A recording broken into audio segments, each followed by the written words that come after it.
Como cada 14 de mayo, la catedral se engalanó de fiesta, según manda la tradición, con motivo de la celebración del tradicional voto de San Matías, una tradición con más de 500 años de antigüedad, cuando Santander, en un momento de máximo apogeo económico, por ser vía comercial entre Castilla y Flandes, sufrió una grave epidemia por la que se pidió la intercesión de San Matías.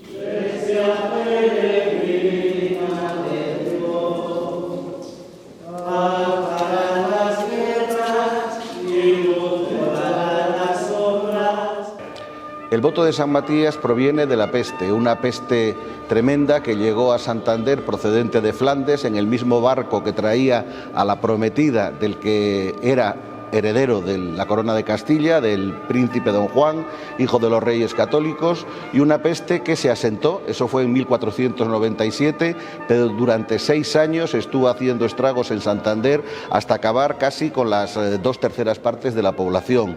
Ante esa situación tan angustiosa y tan tremenda, el pueblo, el cabildo de la colegial, hoy catedral, y el regimiento, es decir, el municipio, se reunió en esta iglesia el día 12 de noviembre de 1503 para pedir a Dios un abogado intercesor contra la peste.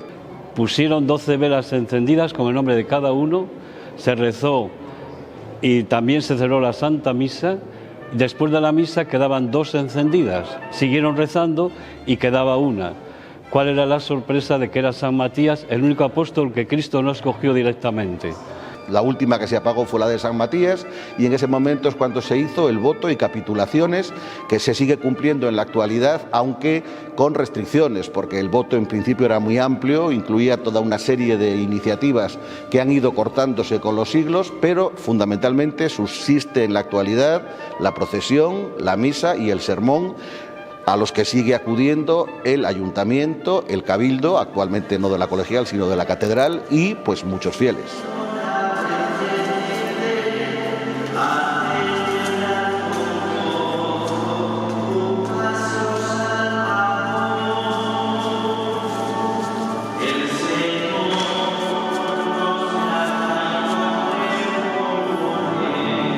En el año 1597 se formuló un segundo voto con motivo de otra peste que también venía de Flandes, en un barco que se llamaba el Rodamundo y que igualmente diezmó. Para que nos hagamos idea, en aquel momento habían fundado en Santander los jesuitas, habían venido 5 jesuitas y murieron los 5 en aquella peste. Pues bien, en ese momento se renueva con un segundo voto, de modo que San Matías, digamos en la actualidad, aunque esté todo reunido en una sola celebración, son 2 capitulaciones de voto las que se celebran el Día del Santo.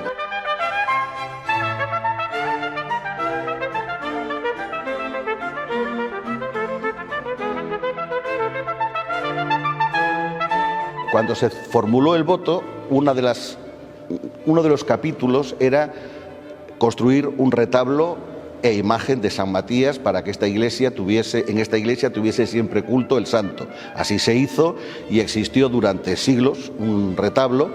De hecho, existieron 2 imágenes, una de ellas se renovó en el siglo XVIII, la antigua, y llegó hasta, hasta el incendio del 41, etcétera.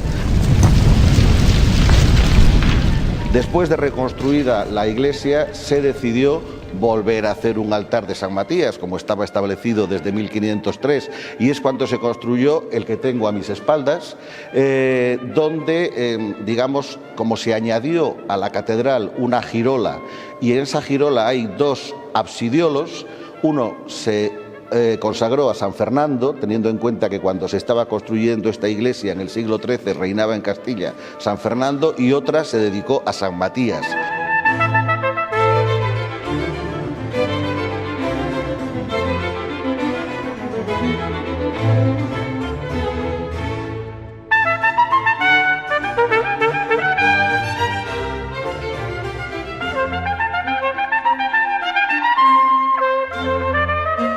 Tenemos que suplicar a San Matías que mire la pandemia de hoy, pero también que mire el mundo, que mire la guerra, que mire Ucrania, que mire donde hay situaciones conflictivas, que mire que se están persiguiendo a los cristianos. Un grito a San Matías. San Matías, intercede por favor y escucha el grito del pueblo que te necesita.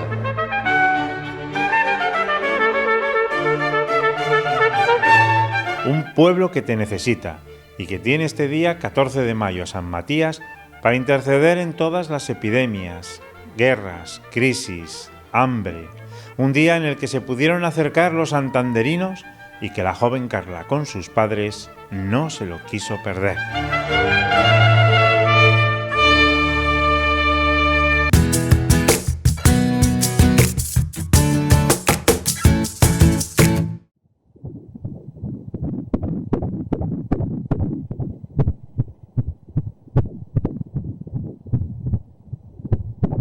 El martes 17 de mayo el Gobierno de España aprobó en Consejo de Ministros el proyecto de nueva ley del aborto. Un proyecto de ley en el que se sigue afirmando el derecho al aborto, que regula la objeción de conciencia del personal sanitario y elimina el periodo de reflexión de 3 días para el aborto. La interrupción del embarazo para las mujeres de 16 y 17 años y aquellas con discapacidad no necesitará de consentimiento de sus padres o tutores. Varios colectivos e instituciones han expresado su postura contra esta nueva ley. La Iglesia de Santander es una de ellas. La postura de la Iglesia es clara porque la Iglesia lo que defiende y lo que anuncia es el Evangelio de Jesucristo muerto y resucitado. Es un Evangelio de vida. Dios es amor. Jesucristo es el camino, la verdad y la vida. Luego la Iglesia siempre va a defender la vida desde su concepción hasta su extinción natural. Evidentemente la protección tiene que ser mayor siempre hacia el más débil, hacia el que no tiene defensa, en este caso hacia la nueva vida, que científicamente está comprobado y eso nos ha ayudado también el progreso en los últimos años, ¿no? Está demostrado científicamente que desde la concepción en el seno de la madre ya hay una vida nueva y distinta que se está desarrollando y por tanto la Iglesia va a defender siempre esa vida incipiente que está ahí desde el momento de la concepción. Creo que estamos viviendo un momento donde quizás hemos convertido la sexualidad, que es algo muy importante en la persona, en una especie de juego, en una especie de descubrimiento y diversión, sin darnos cuenta de las consecuencias que tiene, que muchas veces tiene consecuencias de vida, pero en otras, desgraciadamente, también tiene consecuencias de muerte. Llama la atención que un gobierno tan implicado en que no haya explotación de las mujeres, pues sin embargo tenga manga abierta y no ponga ningún tipo de freno en este tipo de políticas. Una ley que paradójicamente habla de la libertad de la mujer. Creo que no es una libertad real para la mujer, porque la verdadera libertad es la que te hace ser tú mismo y la que te da las mejores opciones para el mayor bien en la vida. Y evidentemente la muerte nunca es un bien, nunca. Y una mujer que se ve abocada, también se ha quitado el periodo de reflexión. Es decir, yo creo que las decisiones más importantes de nuestra vida exigen una reflexión serena. Y evidentemente el nacimiento, y en este caso un aborto provocado, es una decisión muy importante que puede marcar la vida de una persona para siempre y la vida de la otra, la que se quita, que esa evidentemente queda desmarcada para siempre. Por otro lado, una ley carente de protecciones y ayudas para la mujer que quiere, a pesar de las dificultades, continuar con su embarazo. Claro, esa sería una política social real para proteger no solo la maternidad, sino las mujeres que en momentos determinados pues quizás hayan podido tener un embarazo imprevisto y quizás no programado, ¿no? Evidentemente, lo que quiere la Iglesia es que haya ayudas que protejan a esa mujer para que ni la madre ni la criatura en ningún momento se vean desprovistos de todas las necesidades que haya. Esas serían verdaderas políticas de apoyo y de ayuda y de promoción a la mujer. Esta es una de tantas ocasiones en las que como sociedad y como Iglesia tenemos que dar un paso adelante en la acogida de la vida.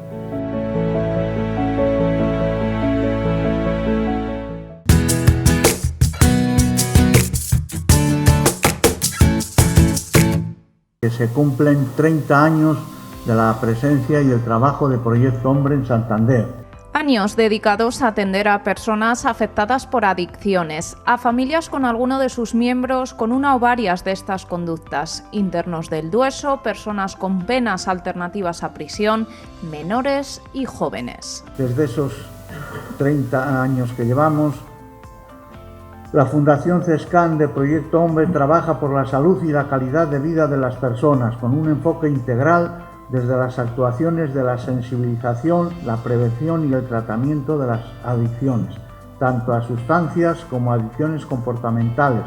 Un balance del ejercicio 2021, en lo que lo más reseñable es que se ha producido un aumento muy considerable en el número de personas atendidas con respecto al año anterior, gracias a la labor de las 15 personas que forman parte de Proyecto Hombre y los más de 60 voluntarios que colaboran con la institución. En el año 2021 hemos atendido a 941 personas en tratamiento y en atenciones penitenciarias, a 751 familiares, a 104 menores y jóvenes y a 1.780 personas que han participado en nuestras actuaciones de prevención en centros educativos y ocupacionales, lo que hace un total de impacto social de 3.576 personas frente a las 2.295 que atendimos en el año 2020. La familia resulta esencial en los nuevos casos que les llegan y a lo largo del proceso de rehabilitación de las personas que requieren algún tratamiento,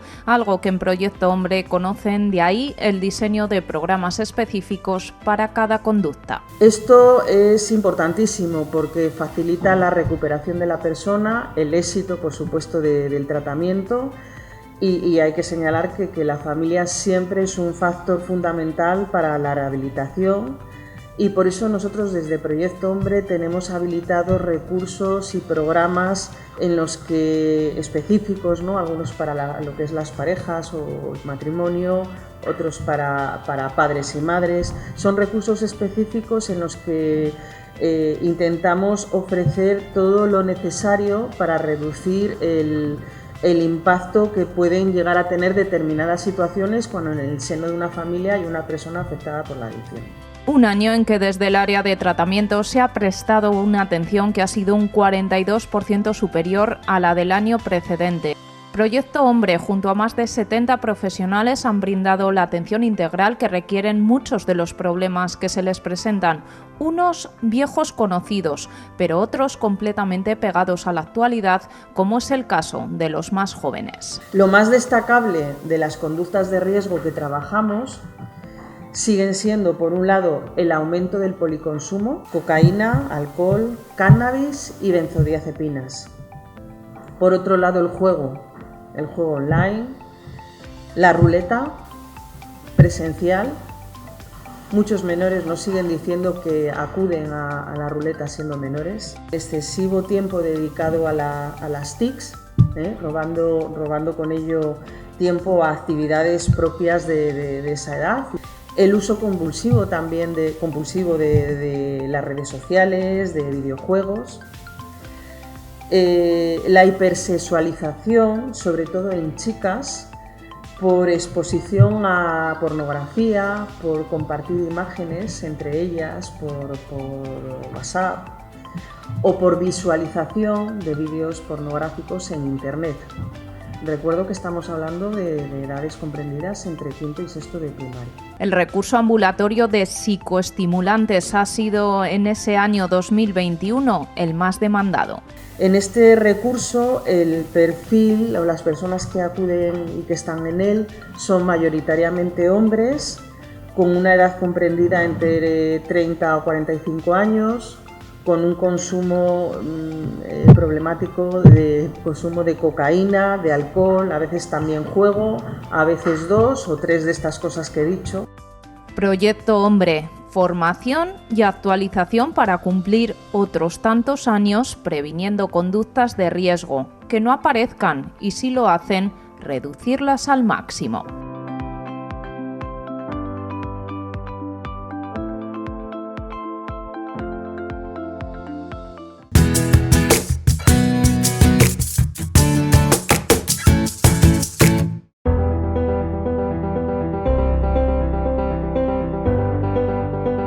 La suma de vocación y afición hacen de Juan Miguel Alonso Hoyos lo que es hoy en día. Escritor, director de cortometrajes y profesor de religión, uno de los 151 profesionales de esta rama con los que cuenta la educación pública en nuestra región. Yo empecé como catequista en el 99 en la Visitación, ahora estoy en la Bien Aparecida también y en Nuestra Señora de Belén, y es que ha cambiado mucho en estos 20 años, porque en aquel entonces todavía el referente religioso, aunque muy tamizado, digamos, estaba más presente, y ahora realmente a los niños es que están, lo que les cuento yo y lo que les contarán el resto de mis compañeros, es que les suena tan a chino, les parece tan desconocido, que es que claro, racionalmente, insisto en la palabra racionalmente, les llama la atención porque lo desconocen. Entonces, el contexto a nivel social, educativo, todo lo que queramos, es el que es. Pero en el momento en el que enganchas al niño escuchando, es eso, es un don de Dios, es un privilegio porque es que al final se quedan escuchando algo que no saben qué es. En sus cortos cuenta cosas con enjundia, que requieren de una honda reflexión y que se alejan del prototipo de creación con contenido religioso explícito. La forma de contar de Juan Miguel Alonso es tan particular que resulta única, como cada uno de nosotros. Yo lo que quiero aportar al mundo es mi pequeñez, mi insignificancia y mi inevitable comicidad. Creo que todo el mundo tenemos que ser como somos, es más, Dios nos quiere como somos. Entonces, pues, que todos tengamos una mente abierta, reflexiva, crítica a nivel constructivo. Con 30 cortos a sus espaldas, su mente no descansa. Las ideas de lo que quiere transmitir las tiene claras a pesar de que en la región haya muy pocos que se identifiquen con su trabajo. Muchos lo tildan de interesante. La cabeza es la que es, mi cabeza es la misma desde que nací hasta ahora, siempre estoy pensando. O sea, realmente sí, yo tengo hecho 30 cortometrajes, pero podría tener hecho 400, porque quiero decir, porque yo llevo inventando historias y locuras, como digo yo, desde siempre. Arsénicos por convicción, Conspiración contra Lázaro, Trastos inútiles o 12 hombres contando a piedad son ejemplos de esta afición y esa inquietud por contar cosas y hacerlo con un hilo de esperanza, de forma entretenida y desde la crítica constructiva. Ha habido un resurgir muy bonito de cosas muy especiales, tanto en cine, teatro, muchas cosas se hacen a nivel explícitamente religioso, pero que están muy bien hechas y muy bien realizadas, muy razonadas, tenemos ese concepto totalmente obsoleto, eso sí que es obsoleto y no otra cosa, que tenemos que volver a San Alberto Magno de la razonabilidad de la fe,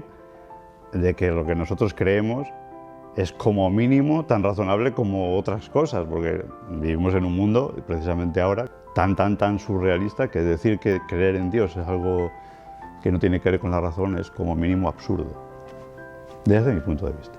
Hacer realidad un mediometraje que tuvo que ser aparcado a consecuencia de la pandemia es lo que le mantiene ocupado ahora a este cómico católico al que le gusta hacer pensar y que invita a la gente a acercarse a la fe desde una postura abierta. Me gustaría aportar lo que has dicho, humildad, porque a veces cuando hablas parece que pontificas y no es lo último que quieres, pero sí hablar desde, pues eso, de volver un poco... si yo hablo de cosas que son locura y que te hacen pensar mucho, es precisamente porque tratan sobre eso, sobre pensar mucho. Si fuera todo tan sencillo como creo y punto y no hay nada que pensar, pues yo no haría las cosas como las hago. Es cierto que se pueden hacer de otra forma, pero yo siempre hago pensar porque pienso, porque creo que Dios nos invita a todos a participar y a sacar lo mejor de nosotros mismos para servir eso como instrumento para Él y los demás. ¿Qué verdad buscas? ¿La oficial? ¿La prohibida? ¿La asumida? ¿O la borrada?